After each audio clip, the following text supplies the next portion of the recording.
Hello students, કેમ છો બધા? મજામાં ને? યસ, આપ સહુને ખબર છે કે અત્યારે જીપીએસસી દ્વારા એસટીઆઈ સ્ટેટ ટેક્સ ઇન્સ્પેક્ટરની જે પરીક્ષા છે એના ફોર્મ બહાર પાડવામાં આવેલા છે અને ફોર્મ અત્યારે ભરાઈ પણ રહેલા છે. તો આવી પરિસ્થિતિમાં આજે એક ઇમ્પોર્ટન્ટ ઇન્ફોર્મેશન લઈને હું આપ સૌ માટે અહીંયા ઉપસ્થિત થયો છું.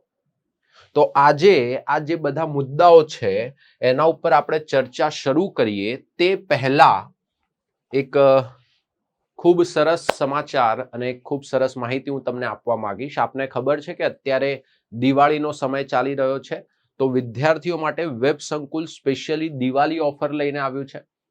હવે જો આ ઓફર એટલે કે અત્યારે જેની ચર્ચા કરી રહ્યો છું જીપીએસસી પ્લાનર કોર્સની, સ્માર્ટ કોર્સ છે આપણો પ્લાનર સ્માર્ટ કોર્સ એની. હવે આ જે પ્લાનર કોર્સ છે એની વિશેષતા એ છે કે એની અંદર અમે શું કર્યું છે કે જે સિલેબસ છે સિલેબસને ધ્યાનમાં રાખીને દરેક મુદ્દાઓને નાના નાના ટોપિક્સમાં વેચી દીધા છે. દરેક મુદ્દાને આખો તમને વિસ્તૃત સમજાવેલો છે. આને સમજાવ્યા બાદ એ મુદ્દામાંથી જે પણ પીવાયક્યુ પૂછાયેલા છે એ ભલે પ્રિલિમ્સ ના હોય કે મેન્સ ના હોય એના ઉપર આપની સાથે ડિસ્કશન કરેલું છે. તો એ રીતે આપણે આખો એક કોર્સ બનાવેલો છે. આ કોર્સ એ વિદ્યાર્થીઓ માટે ખૂબ લાભદાયી થાય છે કે જેમણે કદાચ પરીક્ષાની તૈયારી નથી કરી અને પોતાનો પાયો મજબૂત કરવા માંગે છે. ઇવન એ વિદ્યાર્થીઓ કે જે પરીક્ષાની તૈયારી શરૂ કરી ચૂક્યા છે પણ તેમ છતાંય કઈ રીતે પરીક્ષા ઉત્તીર્ણ કરવી એમાં ઘણીવાર એમને કન્ફ્યુઝન થાય છે કે ઘણીવાર અમુક મુદ્દાઓમાં અટવાઈ જાય છે. તો એવા દરેકે દરેક વિદ્યાર્થી માટે આ કોર્સ આપણે બનાવેલો છે પ્લાનર કોર્સ, જે પ્રિલિમ્સ અને મેન્સ બંનેને આવરીને આ કોર્સ આપણે તૈયાર કરેલો છે. હવે દિવાળી ધમાકા ઓફરના અંતર્ગત આ જે કોર્સ છે આ કોર્સ તમને 12 મહિના માટે જો પ્રાપ્ત કરવો હોય તો એ માત્ર ને માત્ર 3,333 રૂપિયામાં મળવા પાત્ર છે. 24 મહિના માટે જો પ્રાપ્ત કરો છો તો એ માત્ર 4,444 રૂપિયામાં મળવા પાત્ર છે. અને 24 મહિના માટે વિથ મટીરિયલ જો તમે આ કોર્સને ખરીદો છો, વિથ મટીરિયલ કે તમારે મટીરિયલ પણ જોઈએ છે એનું, તો એ કેસની અંદર 9,999 રૂપિયામાં આ કોર્સ મળવા પાત્ર છે. આ બંને કોર્સિસ વિધાઉટ મટીરિયલ રહેશે, જ્યારે આ વિથ મટીરિયલ તમારો કોર્સ છે. રાઈટ. સ્ટડી નોટ્સ તમને સાથે ફ્રીમાં મળવા પાત્ર છે, એની અંદર કોઈ એક્સ્ટ્રા ચાર્જીસ નથી. તમારે જો આ કોર્સના સંદર્ભમાં વધારે માહિતી પ્રાપ્ત કરવી હોય તો આ કોન્ટેક્ટ ડિટેલ્સ આપેલી છે, એના ઉપર કોલ કરીને આપ વધારે માહિતી પ્રાપ્ત કરી શકો છો. હવે જો આની સામે જોઈએ તો હજી એક વસ્તુ તમને કહી દઉં છું, 17 તારીખ છેલ્લી છે. તો એ તારીખ સુધીમાં તમે જો આ ઓફરનો લાભ મેળવવા માંગો છો તો તમે આરામથી મેળવી શકો છો. રાઈટ. તો ચલો લેટ્સ ગો અહેડ, ચર્ચા શરૂ કરીએ આજની. હવે સૌથી પહેલા તો આપણી સમક્ષ જે સ્ટેટ ટેક્સ ઇન્સ્પેક્ટરની પરીક્ષા છે એને લઈને હું કેટલીક ડિટેલ્સ તમને આપી દેવા માંગુ છું કે કયા રીતની ડિટેલ્સ છે.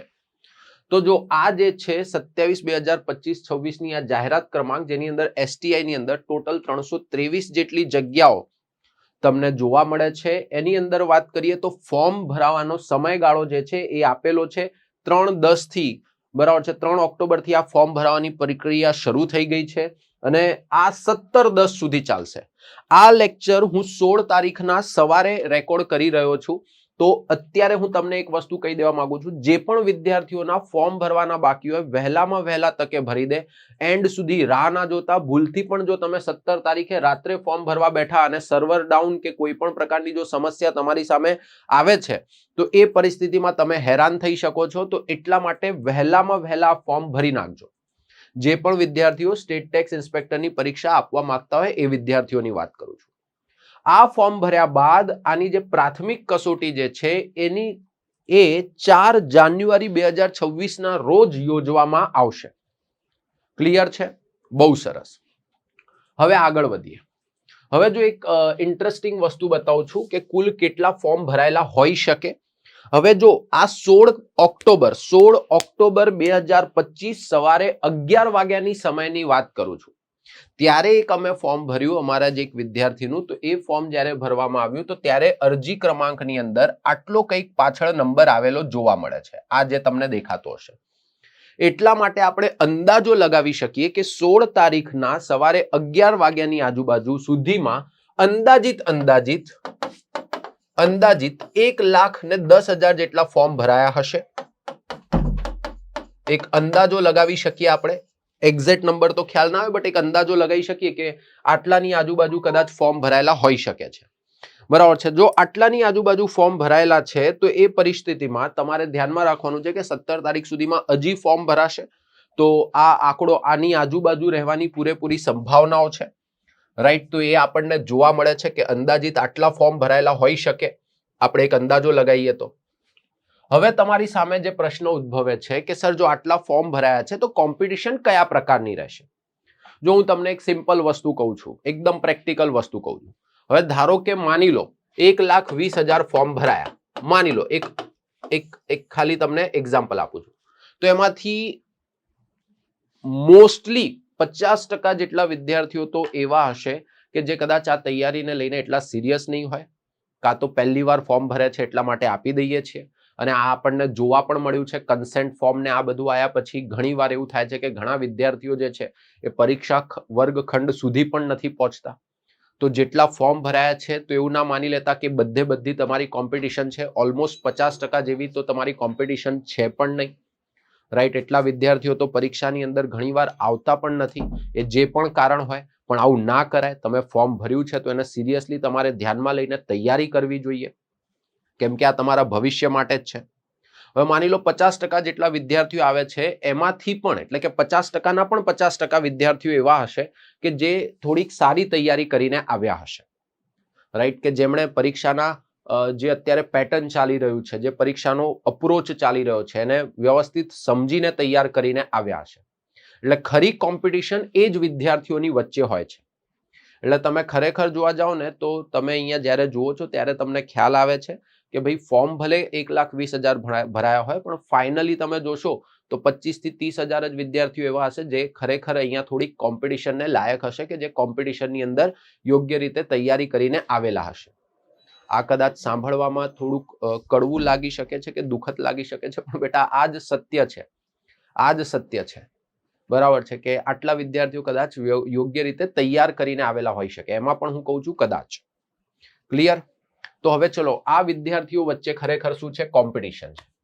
તો સર હવે તમારા મગજમાં ઉદ્ભવે કે સર આવી જો કોમ્પિટિશન હોય તો આ કોમ્પિટિશનની વચ્ચે મારે જો પ્રિલિમિનરી પરીક્ષાને પાસ કરવી છે, તો પ્રિલિમિનરી પરીક્ષાને પાસ કરવા માટે મારે શું કરવું જોઈએ, કે હું શું કરીશ તો આની પ્રિલિમિનરી પરીક્ષા સરળતાથી કાઢી શકીશ. હવે જો ઘણીવાર શું થાય, ઘણીવાર તમે તમારી રીતે તૈયારી કરો અને તૈયારી કરીને એમાં અનેક ભૂલો કરો અને ભૂલોને પછી ઓવરકમ કરીને ફરીથી તૈયારી યોગ્ય રીતે કરો અને પછી તમે પરીક્ષા ઉત્તીર્ણ કરો, જેની અંદર ઘણીવાર બહુ લાંબો સમય લાગી જતો હોય છે. પણ ઘણીવાર તમે શું કરી શકો કે જેમણે ભૂતકાળમાં આવી પરીક્ષાઓ આપી છે એમના એક્સપિરિયન્સમાંથી શીખી શકો. અને આજે હું ખરેખર તમને મારો એક નાનકડો એક્સપિરિયન્સ જ શેર કરવા માટે આવ્યો છું, જેનાથી તમને આઈડિયા રહે કે તમારે કઈ દિશામાં તૈયારી કરવાની છે અને કેમની તૈયારી કરવાની છે. તો હવે પ્રિલિમ્સ પરીક્ષા પાસ કરવી હોય તો એની માટે તમે શું કરી શકો?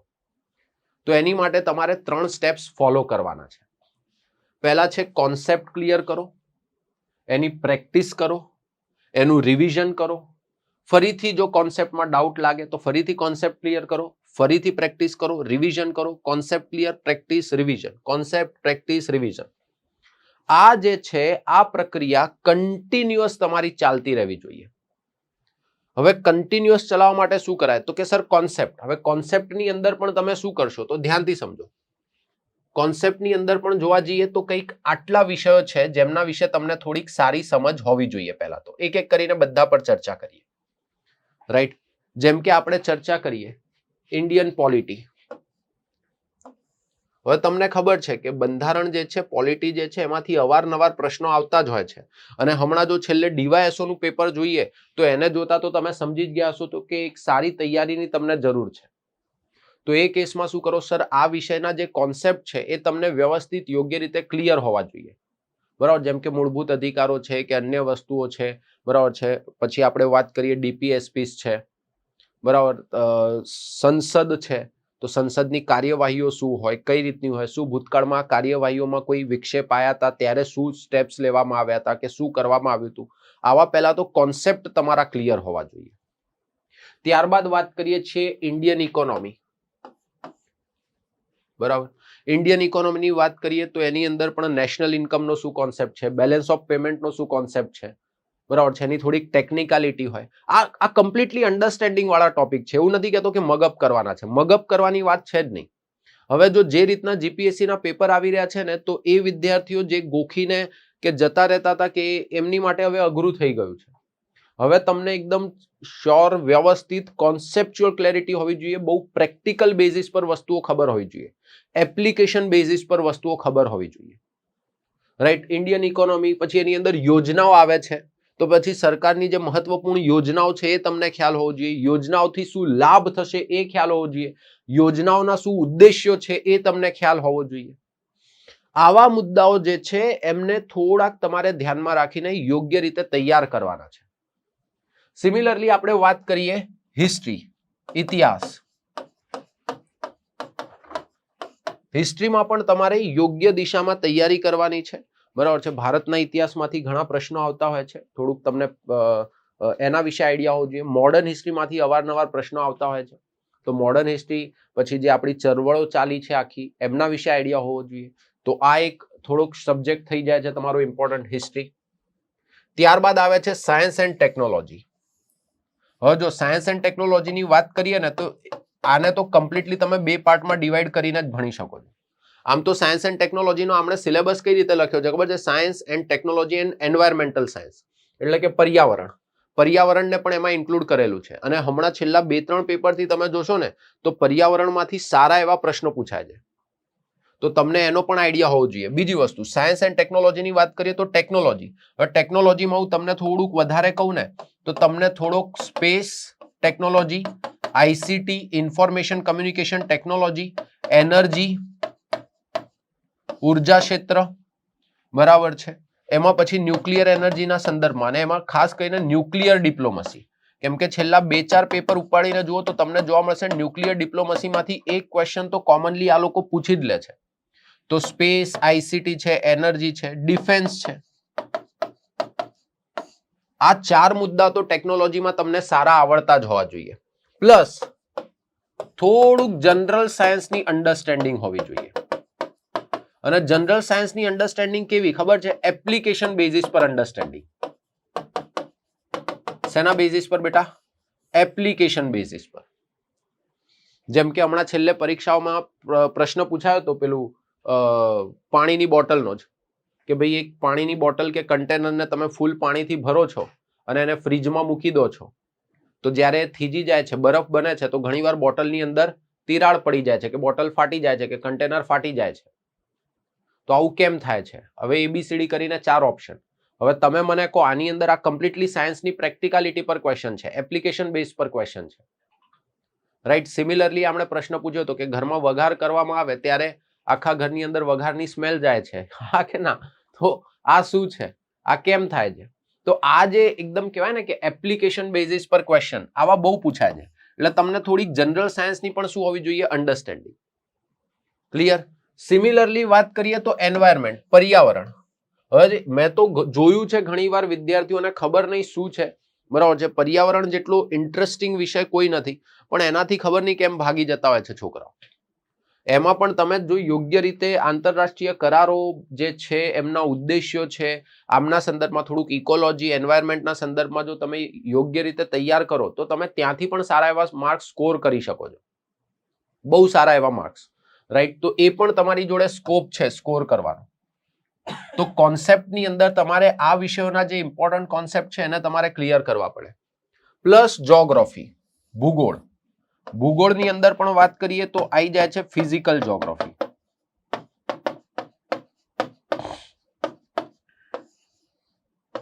શું આવી જાય છે ભાઈ? Physical geography. ફિઝિકલ જોગ્રાફી પણ કેવું છે? એક બહુ ઇમ્પોર્ટન્ટ ટોપિક છે અહીંયા, રાઈટ. ભારતની ભૂગોળ ને એ તો છે જ, ભારતની ભૂગોળ, રાઈટ, ગુજરાતની ભૂગોળ. પણ આ વિષયો વિશે તમને છે ને યોગ્ય આઈડિયા હોવો જોઈએ, આના કોન્સેપ્ટ ક્લિયર હોવા જોઈએ. હું અગેન શબ્દ બોલું છું, ગોખણપટ્ટીની વાત નથી કરી રહ્યો હું, હજી કહું છું કોન્સેપ્ચ્યુઅલ ક્લેરિટી હોવી જોઈએ. Similarly art and culture, right, એની તમને યોગ્ય સમજ હોવી જોઈએ. તો આ રીતે તમારે પહેલા તો જીએસ ના સબ્જેક્ટ જે છે, આ સબ્જેક્ટ્સને પ્રોપરલી તૈયાર કરવા પડશે. અને આ બધાનો જ આમ કહેવાય ને કે બધાનો જ ક્રક્સ ખેંચી લે એવો એક મહત્વપૂર્ણ વિષય એટલે કરંટ અફેર્સ. એટલે શું બેટા? Current affairs. તો આ કરંટ અફેર્સની પણ તમને શું હોવી જોઈએ? સમજણ હોવી જોઈએ. આની પણ સમજણ હોવી ખૂબ જરૂરી છે કે શું થઈ રહ્યું છે, શું નથી થઈ રહ્યું, કયા મુદ્દાઓ ચાલી રહ્યા છે, કયા મુદ્દાઓ નથી ચાલી રહ્યા, દરેક વિષયના. તો એની પણ તમને સમજણ હોવી જોઈએ. તો આ રીતે પહેલા તમારે જીએસ ના સબ્જેક્ટ્સના છે ને થોડા કોન્સેપ્ટ ક્લિયર કરવા પડે.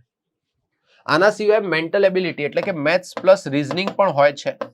મેથ્સ પ્લસ રીઝનિંગ, થોડુંક રીઝનિંગ તમને આવડતું હોય અને જો તમે ભૂતકાળમાં કરેલું હોય મેથ્સ કે રીઝનિંગ તો થોડીક પ્રેક્ટિસ કરી શકો. બાકી જો તમે ભૂતકાળમાં કર્યું નથી તો મને એવું લાગે છે ત્યાર સુધી એટલો સમય છે નહીં તમારી જોડે મેથ્સ કે રીઝનિંગ કરવાનો, જો આ પ્રિલિમ્સને તમે ટાર્ગેટ કરતા હો તો. રાઈટ, તમે ભૂતકાળમાં કર્યું છે અને તમે પ્રેક્ટિસ કરો છો તો that is secondary thing, but I don't think કે અત્યારે એટલો સમય છે તમારી જોડે. રાઈટ, એટલે તમારે જીએસ પર થોડોક વધારે ભાર મૂકવો જોઈએ. બરાબર. હવે જો કોન્સેપ્ટ ક્લિયર કર્યા પછી શું થાય છે? મેથ્સ એન્ડ રીઝનિંગના કોન્સેપ્ટ તમે ક્લિયર કર્યા પછી શું કરવાનું? હવે જો ક્યારે પણ છે ને જિંદગીની અંદર ધ્યાનમાં રાખજો, ખાલી શીખેલું કામ નહીં લાગે. જે તમે શીખ્યા છો એને સમયાંતરે પારખવું પણ જરૂરી છે. એનું યોગ્ય પરીક્ષણ થવું જરૂરી છે કે તમે જે શીખ્યા છો એ ખરેખર તમે સમજ્યા છો કે નહીં. એટલા માટે તમારે શું કરવી જોઈએ ખબર છે? થોડીક ટેસ્ટ અપિયર કરવી જોઈએ, થોડીક એક્ઝામ્સ આપવી જોઈએ, ટોપિક વાઇઝ સેક્શનલ ટેસ્ટ થોડીક આપવી જોઈએ, પ્લસ તમારે ફૂલ મોક ટેસ્ટ આપવી જોઈએ. જે રીતે એસટીઆઈ ની પરીક્ષાની અંદર પ્રિલિમનું પેપર હોય છે એ રીતના તમારે પેપર આપવું જોઈએ. આનાથી શું થાય ખબર છે? આનાથી તમને એ ખબર પડે કે તમે સમજ્યા છો, શીખ્યા છો, પણ જ્યારે અપ્લાય કરવા જાઓ છો ત્યારે કઈ કઈ પ્રકારની ભૂલો તમે કરી શકો અને આવી ભૂલો આગળ ભવિષ્યમાં ફરીથી ન થાય. આવી ભૂલો આગળ જઈને ફરીથી ન થાય તો એટલા માટે તમે અત્યારથી એની માટે શું કરી શકો? પ્લાનિંગ કરી શકો. ક્લિયર? તો આ ધ્યાનમાં રાખીશું. પ્રેક્ટિસ, તો practice is very important. Practice કેવું છે ભાઈ? વેરી ઇમ્પોર્ટન્ટ વસ્તુ છે. તો આપણા મગજમાં આઈડિયા ક્લિયર હોવો જોઈએ. કોન્સેપ્ટ ક્લિયર કરો, એની પ્રેક્ટિસ કરો, સેક્શનલ ટેસ્ટ આપો, ફૂલ મોક ટેસ્ટ આપો. ફૂલ મોક ટેસ્ટમાં તમે શું ભૂલો કરો છો એ જુઓ, એ ભૂલોના આધારે ફરીથી કોન્સેપ્ટ પર જાઓ. એનાથી શું થશે? કોન્સેપ્ટનું રિવિઝન થશે. એનાથી શું થશે? દરેક કોન્સેપ્ટનું શું થશે? ફરીથી રિવિઝન. એટલે રીડ, ટેસ્ટ, એ ટેસ્ટ પરથી રિવિઝન કરો ફરીથી, એટલે તમારા કોન્સેપ્ટ ક્લિયર થશે અને આ પ્રક્રિયાને કન્ટિન્યુ રાખો તો એનાથી તમને મેક્સિમમ બેનિફિટ થશે. હવે પાછું તમારા મગજમાં ઉદ્ભવશે કે સર આટલી બધી પ્રક્રિયાઓ અમારે કરવી છે પણ આની માટે જો કોઈ મદદ મળી જાય તો બહુ સારું. અને એટલા જ માટે વેબ સંકુલ આપની માટે સ્પેશિયલી લઈને આવ્યું છે સ્ટેટ ટેક્સ ઇન્સ્પેક્ટરની એક પ્રિલિમિનરી બેચ, ખાલી પ્રિલિમ્સને ધ્યાનમાં રાખીને. કેમ કે હમણાં મેં તમને બતાવ્યું કે આટલા ટોપિક્સ છે. હવે આ ટોપિક્સમાંથી કયા કયા કોન્સેપ્ટ ઇમ્પોર્ટન્ટ છે, કયા નથી, એ ઘણીવાર તમને સમજવામાં કદાચ તકલીફ થાય. તો એટલા જ માટે અમે શું કર્યું છે ખબર છે? એક બેચ જ બનાવી છે સ્પેશિયલી, લાઈવ બેચ છે. એ બેચની અંદર તમારી સેક્શનલ ટેસ્ટ પણ આવશે, એનું ઇવેલ્યુએશન પણ થશે, ફૂલ મોક ટેસ્ટ પણ આવશે, એનું પણ ઇવેલ્યુએશન થઈને મળશે. કયા કોન્સેપ્ટ પર વધારે ધ્યાન મૂકવાનું છે, કયા પર નહીં, કયાને પહેલા ધ્યાન આપવાનું, કયાને પ્રાધાન્ય નથી આપવાનું, કરંટ અફેરમાં કેટલા મુદ્દા કરવાના છે, કેટલા નથી કરવાના, મેથ્સ રીઝનિંગના પ્રેક્ટિસ માટે તમે શું કરી શકો છો. તો આ તમામે તમામ વસ્તુઓને ધ્યાનમાં રાખીને અમારી જે ગુજરાતની સર્વશ્રેષ્ઠ ફેકલ્ટી ટીમ છે એણે બધા ટોપિક્સ ડિસાઇડ કર્યા છે કે સ્ટેટ ટેક્સ ઇન્સ્પેક્ટરને ધ્યાનમાં રાખીને આટલા જે ટોપિક્સ છે દરેક સબ્જેક્ટના, આટલા તો વિદ્યાર્થીઓને કોન્સેપ્ચ્યુઅલ ક્લેરિટી સાથે હોવા જોઈએ, કેમ કે એમાંથી જ મેક્સિમમ તમારા પ્રશ્નો બનીને આવશે. રાઈટ, એનાથી શું થશે? મેક્સિમમ પ્રશ્નો તમારા બનશે. તો આખી ફેકલ્ટી ટીમે મળીને આ લાઈવ કોર્સ જે છે એ ડિઝાઇન કરેલો છે. આ લાઈવ કોર્સની વાત કરીએ તો આ કોર્સનું નામ છે એસટીઆઈ પ્રિલિમ્સ, બરાબર છે, માટેનો આ કોર્સ ઓપરેશન એક્સ ફેક્ટર નામ આપેલું છે. ફાસ્ટ ટ્રેક લાઈવ બેચ રહેશે. આ બેચની ફીસ અત્યારે માત્ર 3,999 રૂપિયા છે, એ પણ ખાલી 17 ઓક્ટોબર સુધી જ, બરાબર છે, ત્યાર સુધી જ. તો એ ધ્યાનમાં રાખીશું. આ બેચની અંદર એવરીડે તમારા 4 થી 6 કલાકના લેક્ચર રહેશે. અત્યારે તો સવારે 8 થી 10 નો એક લેક્ચર હોય છે ને એક ઇવનિંગમાં 6 થી 8 નો લેક્ચર હોય છે. આ બેચ આપણી સ્ટાર્ટ થઈ ચૂકી છે, બટ 17 ઓક્ટોબર સુધી અમે આ બેચને ઓપન રાખી છે, જેની ફીસ રાખી છે માત્ર 3,999 રૂપિયા. જો આ બેચના સંદર્ભમાં આપને વધારે માહિતી જોઈતી હોય તો એની માટે આ કોન્ટેક્ટ ડિટેલ્સ આપેલી છે, એના ઉપર કોલ કરીને આપ વધારે માહિતી પ્રાપ્ત કરી શકો છો. બીજી વસ્તુ, આ બેચ આપણી વેબ સંકુલ લાઈવ એપ્લિકેશન પર મળશે આપને. ક્યાં મળશે આ બેચ આપણને? વેબ સંકુલ લાઈવ એપ્લિકેશન પર. ક્લિયર છે? તો આ વસ્તુ આપણા મગજમાં પહેલા તો ક્લિયર હોવી જોઈએ કે કઈ વસ્તુઓને ધ્યાનમાં રાખવાની છે. ત્યારબાદ આપને મદદ જોઈએ છે આ બધી વસ્તુઓના સંદર્ભમાં, સેક્શનલ ટેસ્ટથી લઈને બધાના સંદર્ભમાં, લેક્ચર્સના કોન્સેપ્ટ સમજવાના સંદર્ભમાં. તો એની માટે આ સ્પેશિયલ આપણી બેચ છે, એને તમે જોઈન્ટ કરી શકો છો અને ફીસ પણ માત્ર 3,999 રૂપિયા છે. ક્લિયર છે? તો આ બાબતો પર ચર્ચા કરવા માટે ફાઇનલી હું આજે આવ્યો હતો. આપને એ પણ કીધું કે આટલાની આજુબાજુ ફોર્મ ભરાયેલા હોઈ શકે, તમે કઈ રીતે આગળ પ્લાનિંગ કરી શકો એનો પણ આપણને હવે આઈડિયા લાગી ગયો છે. તો આપણે હવે જ્યારે પણ ભવિષ્યમાં મળીશું ત્યારે આપણે કંઈક નવું શીખીશું, નવું જાણીશું. ત્યાર સુધી હું હેમંત હિવરાલે આપ સૌની રજા લઉં છું. જય હિન્દ, જય ભારત.